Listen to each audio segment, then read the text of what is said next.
জাতীয় বিশ্ববিদ্যালয়ের অনলাইন ক্লাসে সবাইকে স্বাগতম। করোনাকালীন শিক্ষা কার্যক্রম চলমান রাখার স্বার্থে জাতীয় বিশ্ববিদ্যালয়ের উদ্যোগে অনলাইন জুম ক্লাসে সংযুক্ত হতে পেরে আমি আনন্দিত। সবাইকে স্বাস্থ্যবিধি মেনে চলার আহ্বান জানাচ্ছি। সংযুক্ত হচ্ছি মোহাম্মদ আতিকুজ্জামান, প্রভাষক, বাংলা বিভাগ, সরকারি ব্রজুলাল কলেজ, খুলনা হতে। প্রিয় বন্ধুরা, আজকে আমাদের শ্রেণী বাংলা তৃতীয় বর্ষ সম্মান, অর্থাৎ থার্ড ইয়ার অনার্স বাংলা। আমাদের আলোচনার বিষয় বাংলা ছোট গল্প 1, কোর্স কোড 23-10-05। আবার বলছি, তৃতীয় বর্ষ সম্মান, কোর্সের নাম বাংলা ছোট গল্প 1, কোড নাম্বার 23-10-05। লেকচার ক্রম এটি আমার 7, অর্থাৎ 7 নম্বর লেকচার এটি। লেকচারের শিরোনাম তারাশঙ্কর বন্দ্যোপাধ্যায়ের ছোট গল্প তারিণী মাঝি, মাটি, পদ্মবউ, রসকলি। গল্প 4টি সার্বিক আলোচনা। তো বন্ধুরা, আমরা সরাসরি আমাদের ক্লাসে প্রবেশ করছি। করোনাকালীন এই সময়ে আমাদের এভাবেই, এই ছাড়া উপায় নেই, এবং জাতীয় বিশ্ববিদ্যালয় যে এই উদ্যোগ নিয়েছে সেই উদ্যোগের সামিল হয়েছি আমরা। আমরা পরবর্তী স্লাইডে চলে যাচ্ছি। তারাশঙ্কর বন্দ্যোপাধ্যায়, আমরা যে কথা মাঝে মাঝে বলে থাকি যে 1923 সালের যে কল্লোলের যে ঢেউ, কল্লোলের যে তরঙ্গ, কল্লোল পত্রিকা এবং কল্লোল সাহিত্য গোষ্ঠী বাংলা ভাষা, সাহিত্য এবং সংস্কৃতিকে প্রবলভাবে নাড়া দিয়েছিল। এবং কবিতায় যেমন, কথা সাহিত্যে তেমন। কথা সাহিত্যে, আমাদের বাংলা সাহিত্যে যদি আমরা বলি যে মানিক বন্দ্যোপাধ্যায়, তারাশঙ্কর বন্দ্যোপাধ্যায় এবং বিভূতিভূষণ বন্দ্যোপাধ্যায়, এই 3 বন্দ্যোপাধ্যায় নূতনভাবে আমাদের কথা সাহিত্যকে নিয়ে চিন্তা করেছিলেন। সেরকম একটা জায়গা থেকে তারাশঙ্কর বন্দ্যোপাধ্যায় জন্মগ্রহণ করেছিলেন 1898 সালে এবং তার মৃত্যু হয়েছিল 1971 সালে। 73 বছর বেঁচে ছিলেন। জন্মেছিলেন বীরভূমের লাভপুরে। এবং আমরা জানি যে বীরভূম, যেখানে সেই আমাদের কলকাতা থেকে আরো দূরে মহর্ষি দেবেন্দ্রনাথ ঠাকুর এবং রবীন্দ্রনাথের স্মৃতি বিজড়িত সেই শান্তিনিকেতন, সেই বীরভূম সেখানে অবস্থিত। অর্থাৎ বিহার এবং পশ্চিমবঙ্গ সীমান্ত এরকম একটা জায়গায়। এবং এই জায়গাটার মাটি রুক্ষ। এখানকার নদী কিন্তু সারা বছর, ময়ূরাক্ষী নদীর কথা যদি আমরা বলি, সারা বছর কিন্তু সচল থাকে না। বছরে হয়তো 5 মাস বা 6 মাস নদী সচল থাকে। আর মাটিগুলো লাল। এবং এখানকার জনবসতি যদি আমরা বলি, তাহলে ভারতের যে সমস্ত প্রান্ত শ্রেণীর ক্ষুদ্র নৃগোষ্ঠী আছে, ডোম, মুচি, কাহার, বাগদি, এমন ধরনের যে সমস্ত মানুষরা আছে, সাপুড়ে, এরা এখানে বেশিরভাগ ক্ষেত্রে বসবাস করে। তাদেরকে দেখেছিলেন তারাশঙ্কর বন্দ্যোপাধ্যায় এবং তাদের জীবনের যে বাস্তবতা, সেই জীবনের বাস্তবতা তিনি একেবারেই টাটকাভাবে তুলে ধরেছিলেন তার ছোট গল্প এবং তার উপন্যাসে। প্রায় 65টি উপন্যাস তিনি লিখেছেন এবং 53টি গল্প গ্রন্থ, 12টি নাটক, কাব্য রয়েছে। এবং তার কথা সাহিত্য নিয়ে একাধিক সিনেমা, অর্থাৎ প্রায় 40টির মতো চলচ্চিত্র নির্মিত হয়েছে। আমরা যদি বলি যে সেই সপ্তপদী, উত্তম সুচিত্রার সেই বিখ্যাত সিনেমা এই পথ যদি না শেষ হয়, এমন ধরনের অনেক অনেক বলা যায় যে তারাশঙ্কর বন্দ্যোপাধ্যায়ের কথা সাহিত্য নিয়ে অনেক সিনেমা হয়েছে। আমরা পরবর্তী স্লাইডে চলে যাচ্ছি। তারাশঙ্কর বন্দ্যোপাধ্যায়ের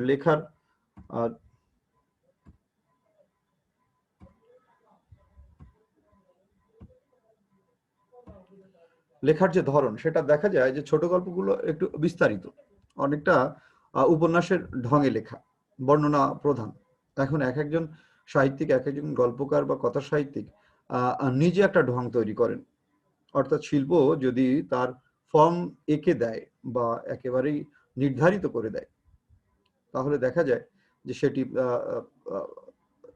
সৃষ্টিশীল যে শিল্পী, তার হয়তো হাত পা বেঁধে দেওয়া হবে।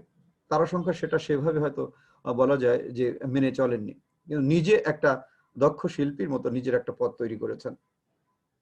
যাই হোক, আমাদের এই তারিণী মাঝি, মাটি, পদ্মবউ, রসকলি, আমাদের যে সিলেবাসভুক্ত যে সমস্ত এই গল্পগুলি, এই গল্পগুলো পাঠ করলে, এই 4টি গল্প পাঠ করে আমাদের প্রিয় শিক্ষার্থীরা যে বিষয়গুলো জানতে পারবে সেগুলো অতি সংক্ষেপে আমি এই স্লাইডে তুলে ধরেছি। সেটি হচ্ছে, যদি আমরা যাই তারিণী মাঝি, সেখানে আমরা একটি পয়েন্ট যুক্ত করেছি যে মানুষের জীবনে একই সাথে বাস করে ভালোবাসা আর নিষ্ঠুরতা।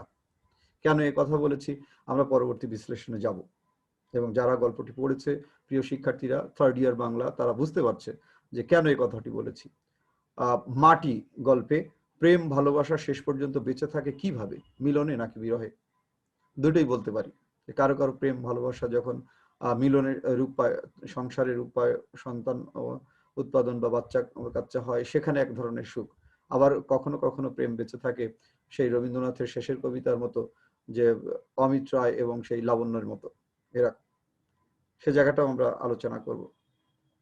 আমাদের সনাতন টোল শিক্ষা, অর্থাৎ যদি আমরা বলি যে পাঠশালা ও জীবনের করুণ বাস্তবতা, এটা এসেছে পদ্মবউ ছোট গল্পে, এটাও আমরা দেখব। রসকলিতে আমরা দেখব সামন্ত অর্থনীতির কাল ও বৈষ্ণব সম্প্রদায়ের মধ্যে সম্পর্কের নানা বিষয়, এবং মূলত এখানে তিনটি চরিত্র নিয়ে যে প্রেমের যে অম্লমধুর যে চিত্র তারাশঙ্কর এঁকেছেন, সেটি আমরা আলোচনায় নিয়ে আসব। চারটি গল্প পাঠ করে মূলত আমাদের প্রিয় শিক্ষার্থীরা এই বিষয়গুলো জানতে পারবে। আমরা এবার সরাসরি বিশ্লেষণে চলে যাচ্ছি।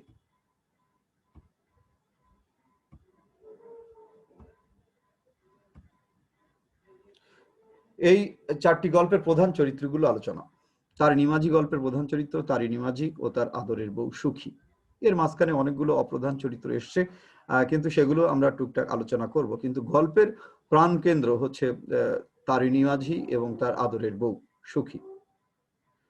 একটানে আমরা একটুখানি এভাবে বলে যাই, তারপর বিশ্লেষণে যাচ্ছে। মাটি গল্পে প্রধান চরিত্র ভারতের পাটনা জেলা থেকে কলকাতায় আগত মাটি বিক্রেতা জীবনলাল ওরফে মেওয়ালাল ও তার ভালোবাসার মানুষ অকুলু মুসহরের মেয়ে লসমানিয়া।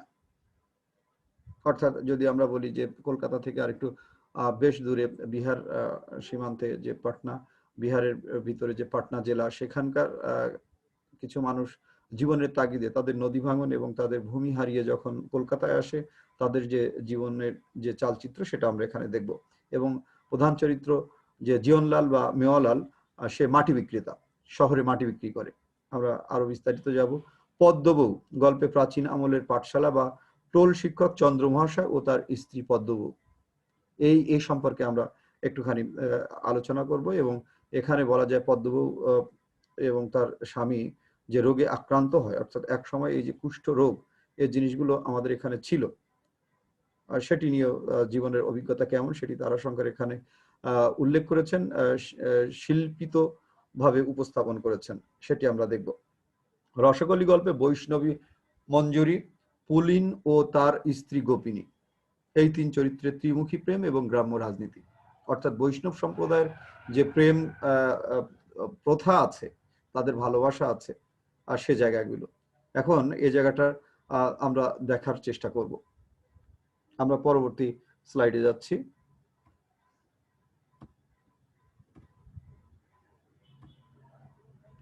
তারিণী মাঝি গল্পের বিষয়, এবং আমরা প্রত্যেকটা গল্প যখন এভাবে এখানে আলোচনা করব তখন অল্প অল্প পাঠ করার চেষ্টা করব। যদিও সময়ের সংক্ষিপ্ততা আছে, আমাকে 40 মিনিট বা 45 মিনিটের ভিতরে এই চারটি গল্প শেষ করতে হবে। প্রিয় শিক্ষার্থীরা, এই জন্য তোমরা একটু মনোযোগী হবে।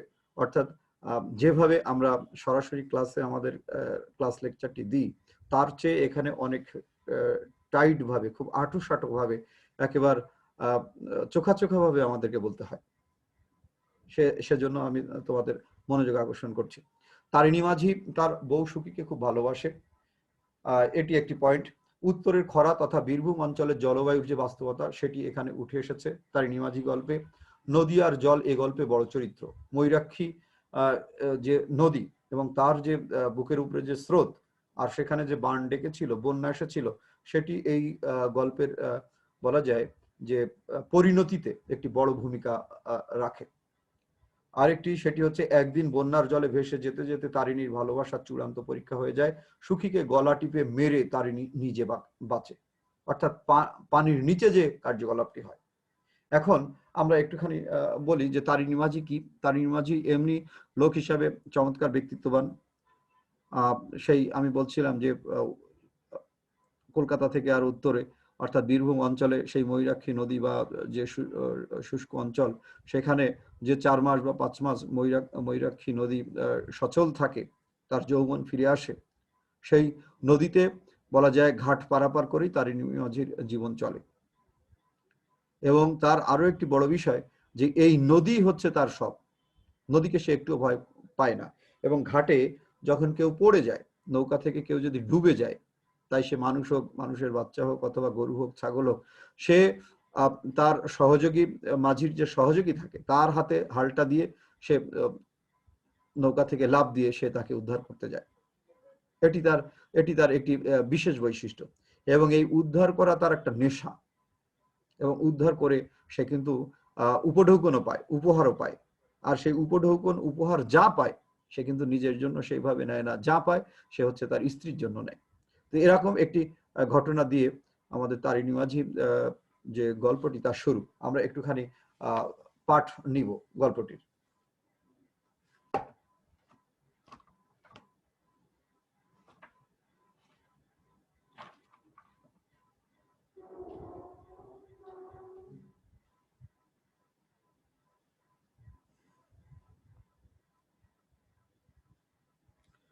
শুরুটা এমন: তারিণী মাঝির অভ্যাস মাথা হেঁট করিয়া চলা, অস্বাভাবিক দীর্ঘ তারিণী ঘরের দরজায়, গাছে ডালে, সাধারণ চালা ঘরে বহুবার মাথায় বহু ঘা খাইয়া ঠেকিয়া শিখিয়াছে, কিন্তু নদীতে যখন সে খেয়া দেয় তখন সে খাড়া সোজা।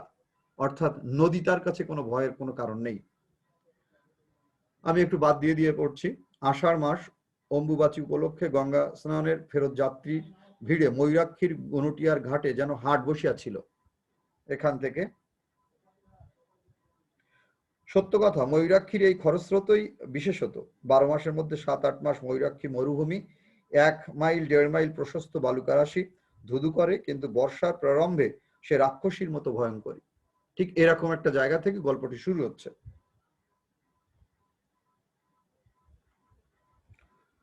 সে যখন খেয়া পারাপার করছে তখন একটি ঘাটে সেখানে ঘোষদের একজন বউ নৌকা থেকে পড়ে গিয়ে ডুবে যাচ্ছিল, এবং সে তাকে উদ্ধার করে। 13-14 বছরের নিতান্ত বেশ ওই সময়ের যে আমাদের ভারতবর্ষে যেভাবে মেয়েদেরকে বিয়ে হয়, তাকে উদ্ধার করেছে। উদ্ধার করার পর তার শ্বশুর, সেই বউয়ের শ্বশুর তাকে উপঢৌকন দিতে যাচ্ছে, এবং তারিণী মাঝি তার বউকে কত ভালোবাসে, সুখীকে কত ভালোবাসে, সেই জায়গাটা এখানে উঠে এসেছে।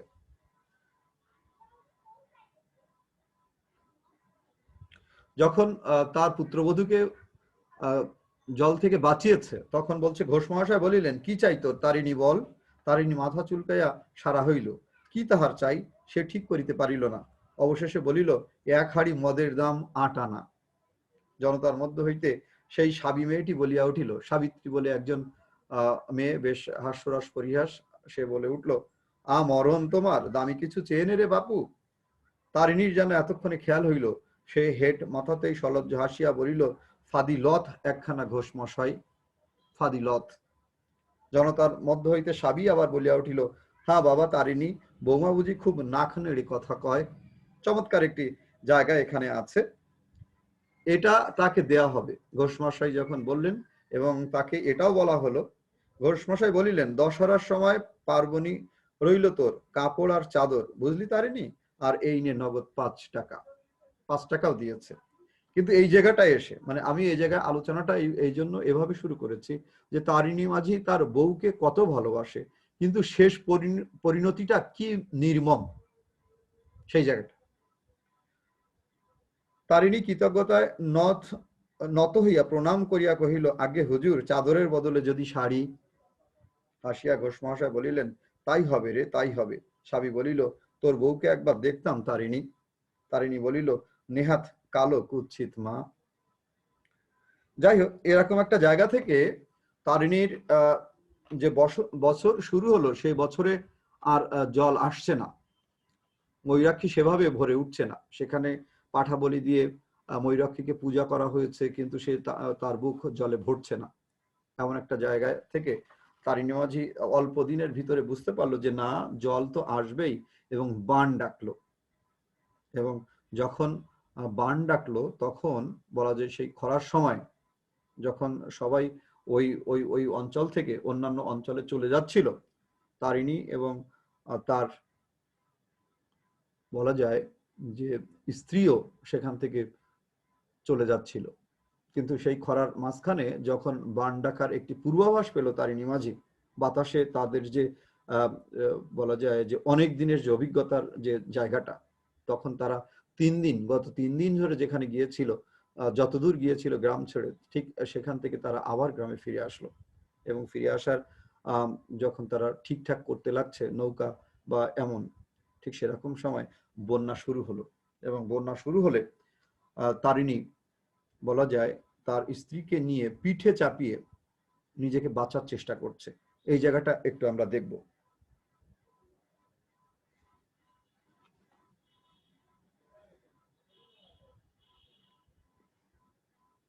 যে পথ গিয়াছিল তাহারা 3 দিনে, ফিরিবার সময় সেই পথ অতিক্রম করিল 2 দিনে।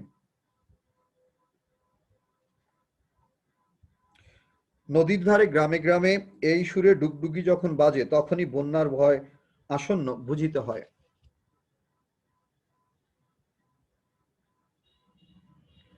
ঘরের উপরে জল উঠে গিয়েছে, তখন তারিণী মাঝি তার বউকে বাঁচানোর জন্য টান দিয়ে তার পিঠে নিয়ে কিন্তু চলেছে, সামনে এগিয়ে চলেছে।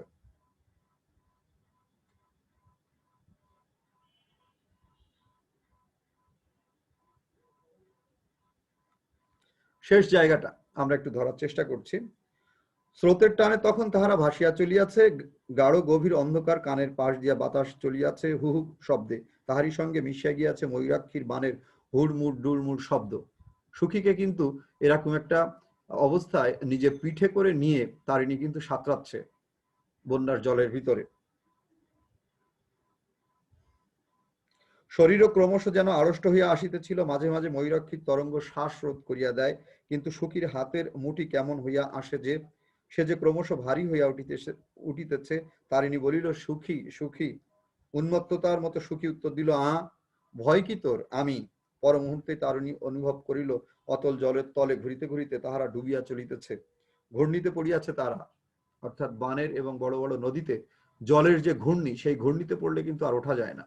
এবং এই জায়গাটায় আমি একটা কথা বলবো যে আমরা নদীর অঞ্চলের মানুষ, ভাটার অঞ্চলের মানুষ যদি এভাবে বলি, আর তাহলে যে যখন এরকম একটা বিষয়ে জলের উপরে যখন আমরা থাকি তখন একরকম, কিন্তু জলের নিচে যখন আমরা চলে যাই, অর্থাৎ প্রাকৃতিক নিয়মে, অর্থাৎ একটি যেটা আমরা বললাম যে স্রোতের টানে, তখন আমার পিঠে কে আছে এবং কে নাই, এই যে আমার জৈবিক আচরণ, আমার আমার প্রাণবায়ুটা বেরিয়ে যাচ্ছে, সে আমার মন কি চাচ্ছে না চাচ্ছে, তার চেয়ে বড় ব্যাপার ওই জীবনটা সেজন্য পানির জন্য যত দ্রুত উপরে উঠতে পারে। ঠিক এরকম একটা নাটকীয় কার্যকলাপ তারিণী মাঝির শরীরের ভিতরে ঘটেছিল। সে জায়গাটা আমরা একটুখানি ঘুরিতে ঘুরিতে আবার জল তলে চলিয়াছে, সুখীর কঠিন বন্ধনে তারিণীর দেহ যেন অসাড় হইয়া আসিতেছে, বুকের মধ্যে হৃৎপিণ্ড যেন ফাটিয়া গেল। তারিণী সুখীর দৃঢ় বন্ধন শিথিল করিবার চেষ্টা করিল, কিন্তু সে আরো জোরে জড়াইয়া ধরিল। বাতাস বাতাস যন্ত্রণায় তারিণী জল খামচাইয়া ধরিতে লাগিল। পর মুহূর্তে হাত পড়িল সুখীর গলায়, দুই হাতে প্রবল আক্রোশে সে সুখীর গলা পেশন করিয়া ধরিল। এই জায়গাটা ভীষণ ভীষণ মর্মান্তিক। এবং আমার কাছে এই জায়গাটা মনে হচ্ছে যে এখানে তারিণী মাঝির যে আত্মা, যে হৃদয়, সে করছে না এটা। তারিণী মাঝির যে শরীর, সে যেন তার জৈবিক ক্রিয়া বাঁচানোর জন্য, সেই জন্য তার স্নায়ুকে নির্দেশ দিচ্ছে এবং সে এই কাজটি করছে। সে তাহার উন্মত্ত ভীষণ আক্রোশে হাতের মুঠিতেই তাহার সমস্ত শক্তি পুঞ্জিত হইয়া উঠিয়াছে। সে বিপুল ভারটা পাথরের মতো টানে তাহাকে অতলে টানিয়া লইয়া চলিয়াছিল, সেটা খসিয়া গেল। সখীর গলায় হাত পড়ল এবং তাকে গলাটা টিপে সে তাকে নিচে নামিয়ে দিল। সঙ্গে সঙ্গে সে জলের উপরে ভাসিয়া উঠিল। বুক ভরিয়া বাতাস টানিয়া লইয়া আকুল ভাবে সে কামনা করিল আলো ও মাটি। এই হচ্ছে তারিণী মাঝির গল্পের শুরু এবং শেষ। এখন আমরা যে কথা বলছিলাম যে উত্তরের খরা তথা বীরভূম অঞ্চলের জলবায়ু যে বাস্তবতা, সেটি এখানে উঠে এসেছে। নদী আর জল এই গল্পে বড় চরিত্র, অর্থাৎ ময়ূরাক্ষী এখানে খুব বড় একটি ভূমিকা পালন করেছে। এবং পানির যে একটা ক্রিয়া প্রতিক্রিয়া, এবং সেটি মানবদেহে যে প্রভাব ফেলেছে সেটি এই গল্পের পরিণতি ডেকে এনেছে। আর একদিন আচ্ছা গেল, তারিণী নিজে বাঁচে, চূড়ান্ত যে জায়গাটা। এখন কথা হচ্ছে, আমি আমার আপন সবচেয়ে প্রিয় যে ব্যক্তিটি, যাকে নিয়ে সংসার করছি বা ভালোবাসি, এরকম সংকটে যদি কেউ পানির নিচে পড়ে তখন সে কি করবে? এবং যারা পড়েছে তারাই বলা যায় যে সেই জায়গাটা নির্ধারণ করতে পারবে। আমরা গল্পে যেটি পেয়েছি সেটি খুবই বাস্তব। এজন্য আমরা বলছি যে একই সাথে মানুষের ভিতরে ভালোবাসা, প্রেম এবং সাথে সাথে খুবই নির্মমতা, এই নির্মমতাও থাকে, যেটি ঘটেছে সুখী চরিত্রে এবং তারিণী মাঝির মধ্য দিয়ে।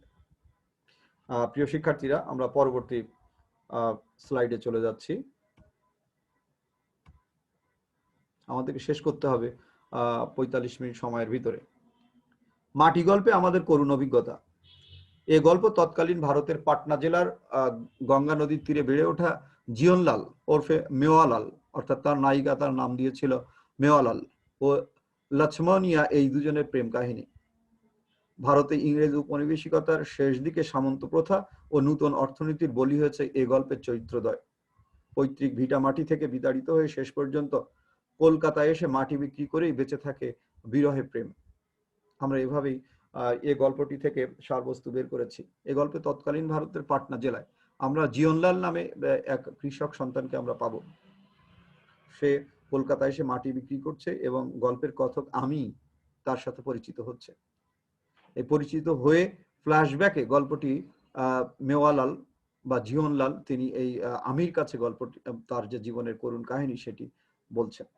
অর্থাৎ একটি সময় তার মাঠে তার বাবার যে কৃষি জমি ছিল সেখানে সে বলা যায় যে যৌবন বয়সে তরুণ জিয়নলাল, তিনি নিজে মাঠকে খুব ভালোবাসতেন এবং ফসলকে খুব ভালোবাসতেন। আর তাদের মাঠে আর কাজ করত লক্ষ্মণিয়া এবং তার বাবা।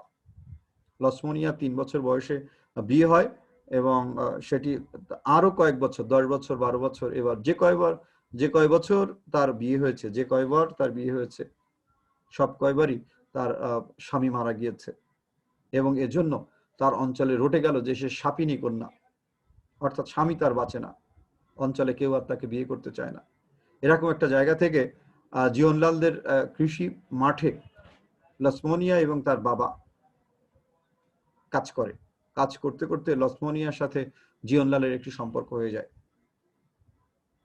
এবং সম্পর্ক হতে গিয়ে দেখা যায় যে একদিন তারা পারস্পরিক সমঝোতায় তাদের সম্পর্কটা অনেক এগিয়ে যায়।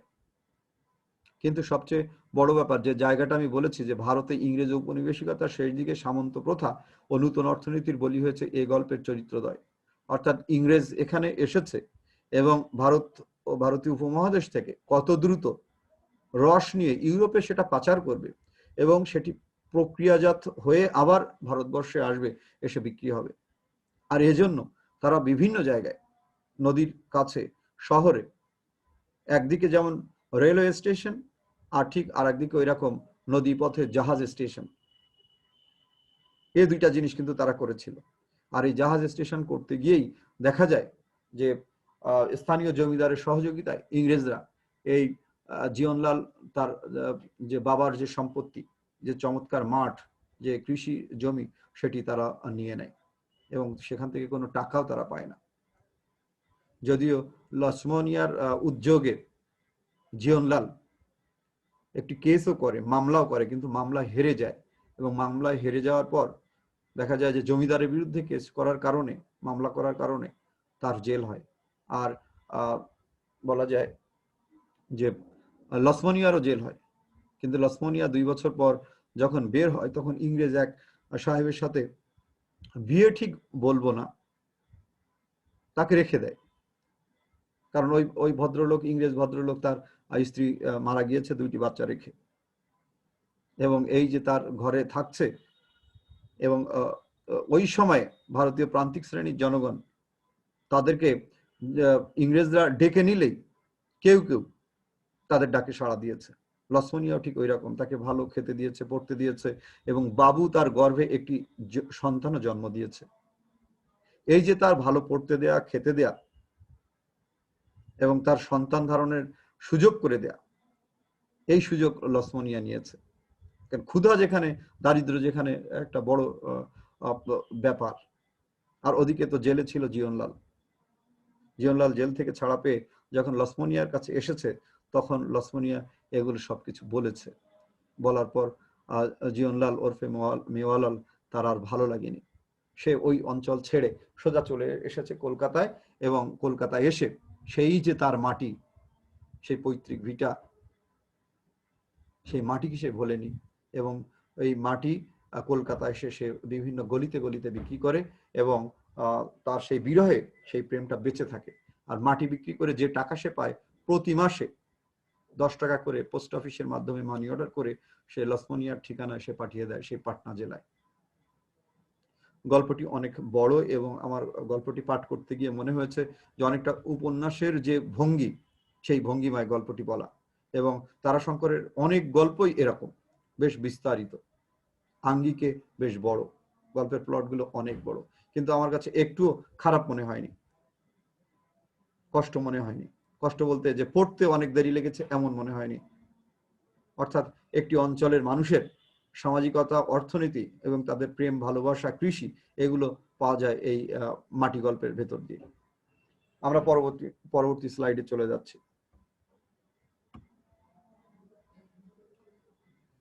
পদ্মবউ গল্পে মানুষের মন একটু বিস্তারিত বলেছি আমরা এক টানে পড়ে যাই।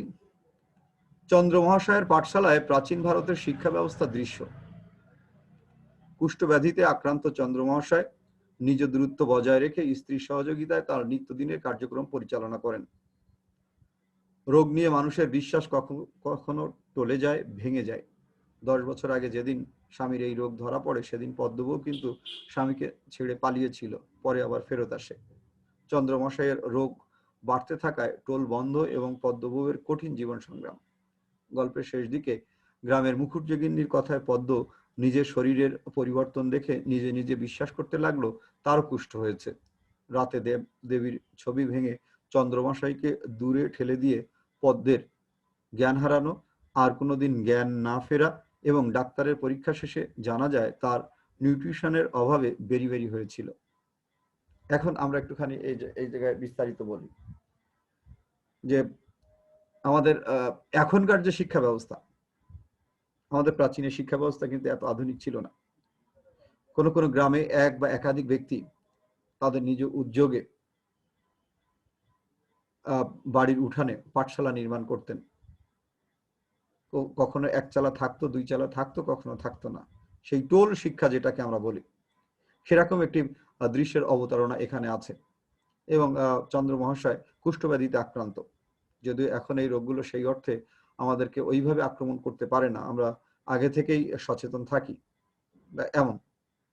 কিন্তু এই ছোঁয়াচে রোগটি কিন্তু নিয়ে তারাশঙ্কর যেভাবে গল্পটি তৈরি করেছেন, পাঠ করার মতো। এখন কথা হচ্ছে, স্বাভাবিক অর্থেই যখন এমন একটি এখান থেকে 70-80 বছর বা 60 বছর আগে, 90 বছর আগে এই যে কলেরা বা এই কুষ্ঠরোগ যেভাবে মানুষের ভিতরে, যক্ষা রোগ যেভাবে মানুষের ভিতরে ভয় সৃষ্টি করত, সেরকম একটা জায়গা থেকে যদি কোনো স্ত্রী এটি জানতে পারে, তাহলে সে কিন্তু আতঙ্কগ্রস্ত হবেই। এবং সেই দিক থেকে আতঙ্কগ্রস্ত হয়ে চন্দ্রমহাশয়ের স্ত্রী পদ্মবউ সে কিন্তু চলে গিয়েছিল বাবার বাড়ি, এবং তার বাবা কিন্তু বুঝিয়ে সুঝিয়ে তাকে আবার ফেরত এনেছিল যে না, এটা অন্যায়। অর্থাৎ আমাদের ভারতবর্ষীয় নারীরা আমাদের স্বামীদেরকে যেভাবে সহযোগিতা করে থাকে, যেভাবে উৎসর্গ করে থাকে, সেই বলা যায় যে সতী সাবিত্রী চরিত্র হিসাবে নিজের জীবনকে উৎসর্গ করে স্বামীর জন্য, তার একটি জায়গা কিন্তু এই গল্পে আমরা দেখেছি। এবং তারপর যখন চলে আসে পদ্মবউ যে না, আমাকে দায়িত্ব নিতে হবে, এবং তখন কিন্তু এই পাঠশালায় যে সার্বিক সহযোগিতা সেটি কিন্তু তার স্ত্রী করে থাকে। অর্থাৎ নিরাপদ দূরত্ব বজায় রেখে চন্দ্র মহাশয় শিক্ষার্থীদেরকে শিক্ষা দিয়ে থাকেন। রোগ নিয়ে মানুষের বিশ্বাস কখনো কখনো টলে যায়, ভেঙে যায়। চন্দ্র মহাশয় দেব দেবী বা ঈশ্বরের যে ভালোবাসার কথা বা নিয়মতান্ত্রিকতার কথা, সেটা তিনি নিজের জীবনে যে ঘটনা ঘটেছে সেটা দিয়ে আর তিনি বিশ্বাস করেন না, যে এত কষ্ট আমাকে ঈশ্বর দিচ্ছেন, সুতরাং তার বিশ্বাসটা কিন্তু টলে গিয়েছে। কিন্তু একই জায়গা থেকে, একই পরিবারে থেকে পদ্মবউ কিন্তু তাকে আশ্বস্ত করছে যে না, এভাবে বলতে নেই বা এভাবে করতে নেই।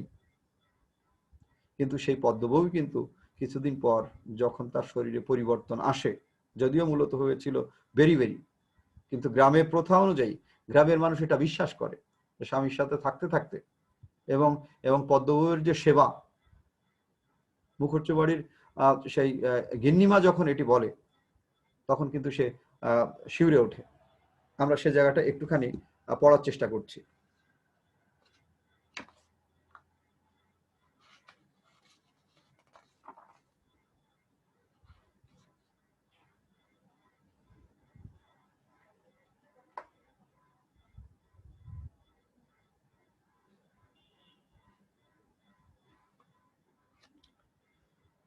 যখন রোগের এক পর্যায়ে একটু বাড়তি অবস্থা দেখা দিল, তখন চন্দ্রমহাশয়ের টোল বা পাঠশালা বন্ধ হয়ে গেল।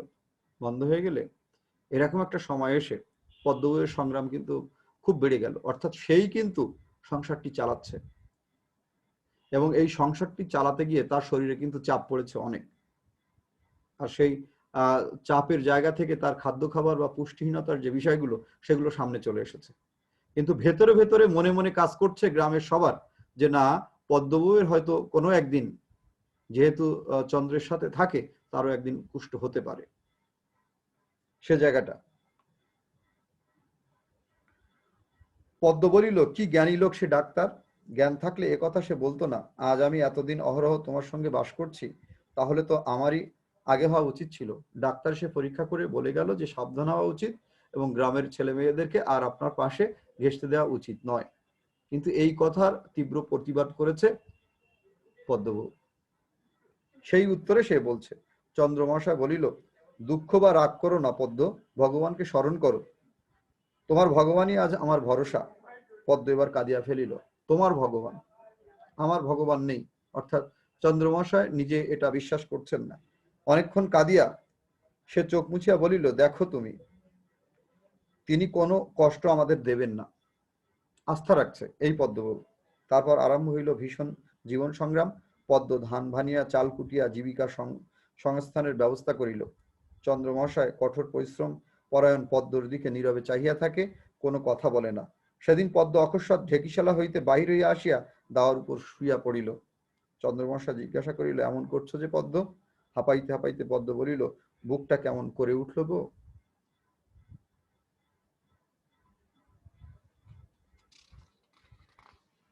এরপরে সে মুখুজ্জে গিন্নির বাড়ি গিয়েছে কিছু চাল করতে, ঋণ করতে। বাড়িতে আর চাল নেই, এবং তার গ্রামে প্রচুর সুনাম এই স্বামী ভক্তির কারণে। পদ্ম বলিল, না দিদি, তাকে চাল দেওয়া হয়েছে, এবং ওই পদ্ম বউকে তাকে বসতে বলা হচ্ছে মুখুজ্জে বাড়ি থেকে।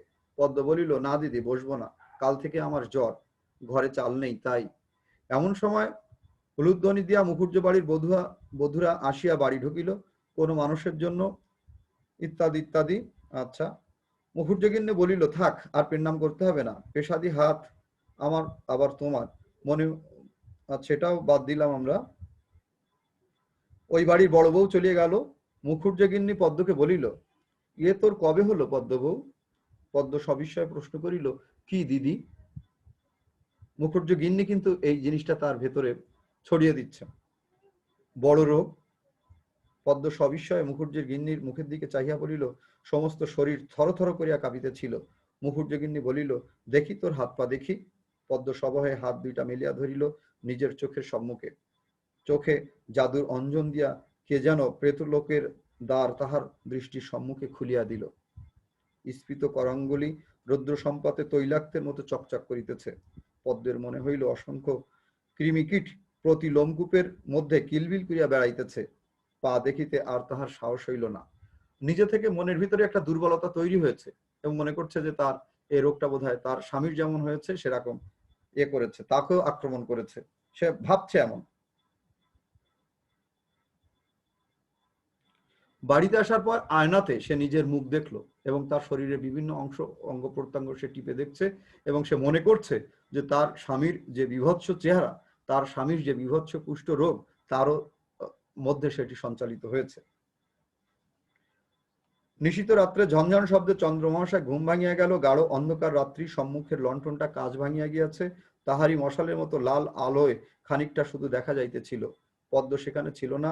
চন্দ্রমহাশয় উঠিয়া চারিদিক চাহিয়া দেখিল, গৃহাভ্যন্তরে আবার শব্দ উঠিল, ঝনঝন। চন্দ্রমহাশয় ঘরের মধ্যে প্রবেশ করিয়া দেখিল, পদ্ম নির্মম আক্রোশে দেওয়ালে দেবদেবীর ছবিগুলি চুরমার করিয়া দিতেছে। ঘরখানা কাচের টুকরায় ভরিয়া গিয়াছে, পদ্মর মুখ রক্তাক্ত। সে সভয়ে ডাকিল, পদ্ম, পদ্ম। পদ্ম দৃকপাত করিল না, সে আরো একটা ছবিতে আঘাত করিল। চন্দ্রমহাশয় এবার তাহার বাহু ধরিয়া ডাকিল, পদ্ম, পদ্মবউ। পদ্মবউ এক দৃষ্টিতে কিছুক্ষণ স্বামীর দিকে চাহিয়া হা করিয়া কাঁদিয়া উঠিয়া মাটির উপর ভারকেন্দ্রচ্যুত মাটির প্রতিমার মতোই সশব্দে পড়িয়া গেল।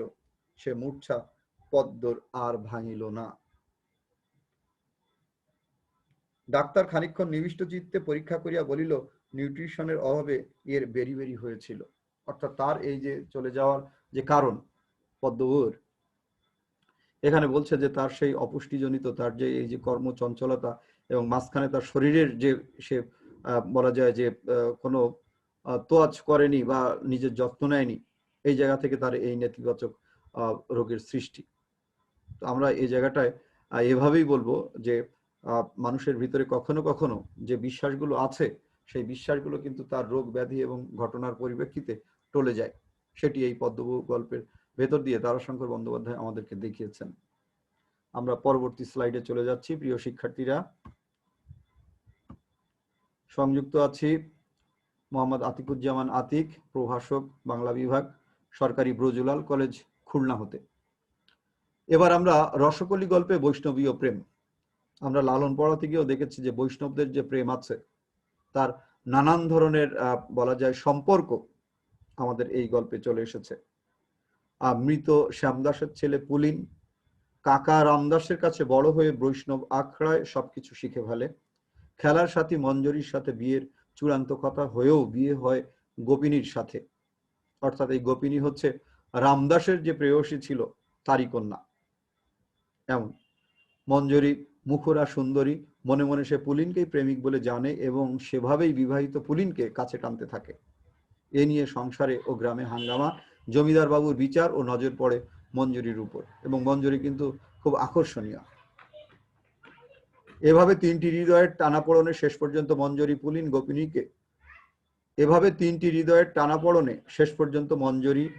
পুলিন গোপিনীকে সংসারী করে নিজে দূরে চলে যায়। এখানেও কিন্তু বিরহে বেঁচে থাকে প্রেম, বৈষ্ণবীয় নানা সম্পর্ক এবং বিরহে প্রেমের জয় দিয়ে গল্পের সমাপ্তি।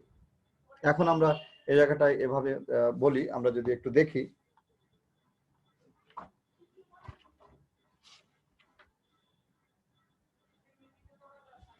রসকলি আমাদের যে গল্প,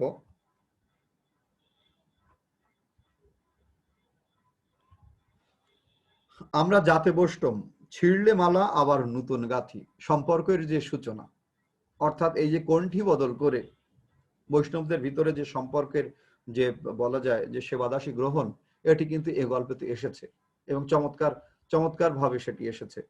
এবং আমরা এক্ষেত্রে সেই শরৎচন্দ্রের কথা আমরা এখানে কিন্তু বলতে পারি। শরৎচন্দ্রের আত্মজীবনীমূলক অনেক লেখায়, বিশেষ করে সেই গহর গোসাই এবং কমললতা, উত্তম কুমার, সুচিত্রা সেন, তাদের যে আখড়া কেন্দ্রিক যে সিনেমা কমললতা, সেখানে কিন্তু এই জিনিসগুলো এসেছে। তো সেরকম একটা জায়গা থেকে আমরা যদি বলি যে নিজের সাথে, অর্থাৎ মঞ্জরির সাথে প্রথমেই বিয়ে হওয়ার কথা ছিল পুলিনের, তার বাল্যসখী আর বৈষ্ণবীয় সম্প্রদায় তারা, কিন্তু রামদাসের যে প্রেয়সী যখন মারা যায় তখন তার কাছে এই গোপিনীকে সঁপে দিয়ে, যাকে পুলিন সাপিনী বলে, দুজনেই আকর্ষণীয়, কিন্তু সংসার তো একজনকে বেছে নিতে হয়। এই সংসারের যে বিধি বা যে নিয়ম, সেটি বৈষ্ণব সম্প্রদায়ও আছে। সেরকম একটা জায়গা থেকে শেষ পর্যন্ত মঞ্জরি এবং গোপিনীকে নিয়ে যে সংকট তৈরি হয় সেখান থেকে মঞ্জরি নিজে চলে যায় এবং এদেরকে সংসারী হতে বলে। এখানে জমিদার শ্রেণীর যে জায়গাটা এবং ভিলেজ পলিটিক্স যেটাকে আমরা বলি, অর্থাৎ আমাদের গ্রামের যে রাজনীতি আমরা বলি, সেটাও আছে। এবং গ্রামীণ যে মাতবররা বা গ্রামীণ যে জমিদাররা যাদের কাছে ক্ষমতা কক্ষিগত ওই সময় ছিল, তারা গ্রামের এরকম সুন্দরী মেয়েদেরকে বা আলোচিত মেয়েদেরকে বিচার করতে গিয়ে নিজেরাই দেখা যাচ্ছে প্রস্তাব দিয়ে বসতো, নিজেরাই তাদেরকে ছিনিয়ে নিয়ে যেত। সে দৃশ্যটা এখানে আছে, কিন্তু বৈষ্ণবী বলা যায় মঞ্জরি সেটি সুন্দরভাবে সেটা নিজে সেই জায়গা থেকে নিজেকে নিয়ন্ত্রণ করেছে এবং শেষ পর্যন্ত সে চলে গিয়েছে গ্রাম ছেড়ে।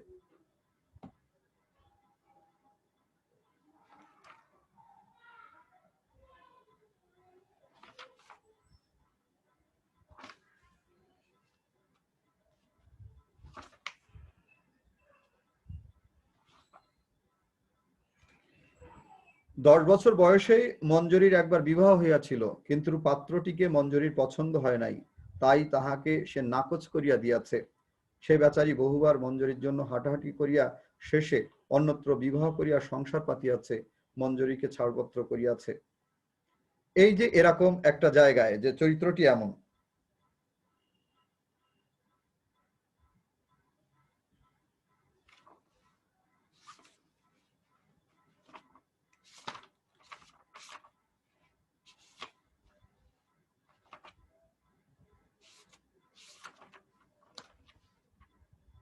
শেষের দিকে গিয়ে, একেবারে শেষের দিকে গিয়ে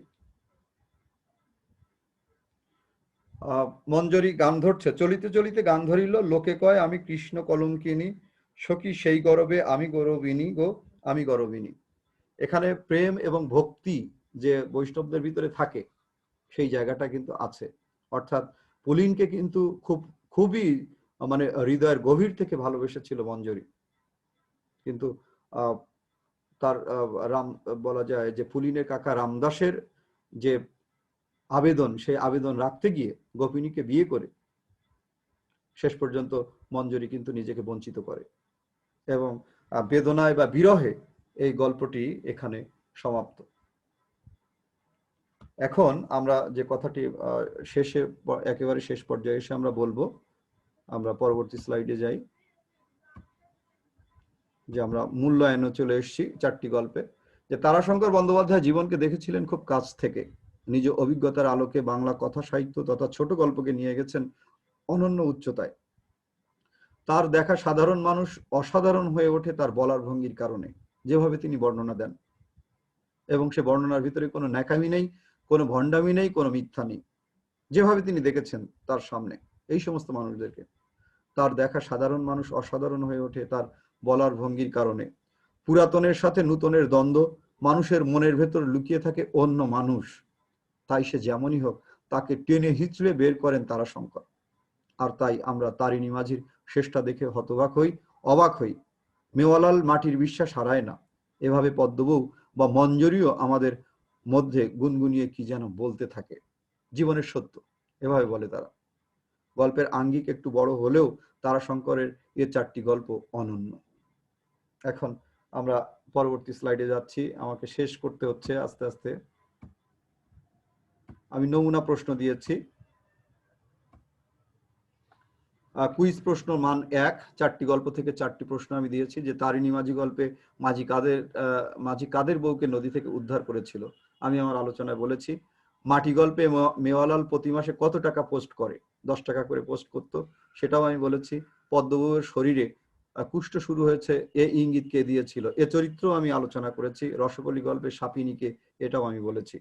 সংক্ষিপ্ত মান, তারিণী মাঝি গল্পে সাবিত্রীকে আলোচনা করো, এবং অন্যান্য যে সমস্ত প্রশ্নগুলো আছে সেগুলো আমি এখানে উল্লেখ করেছি। রচনামূলক প্রশ্ন আমি একটু এখানে সৃষ্টিশীলতার পরিচয় দিয়েছি।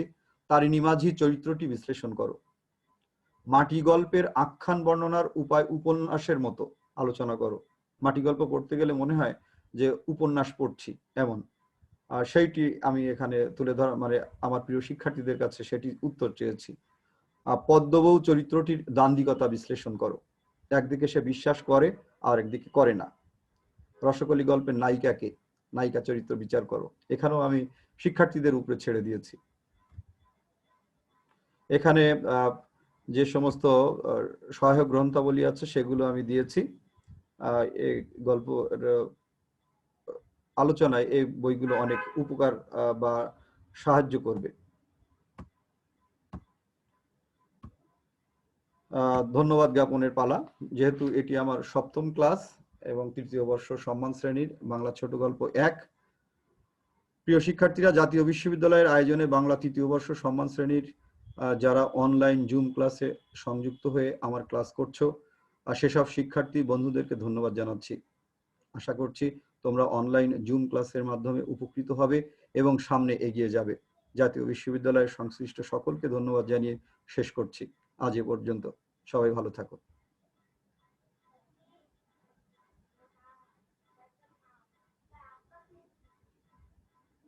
ধন্যবাদ সবাইকে। ধন্যবাদ।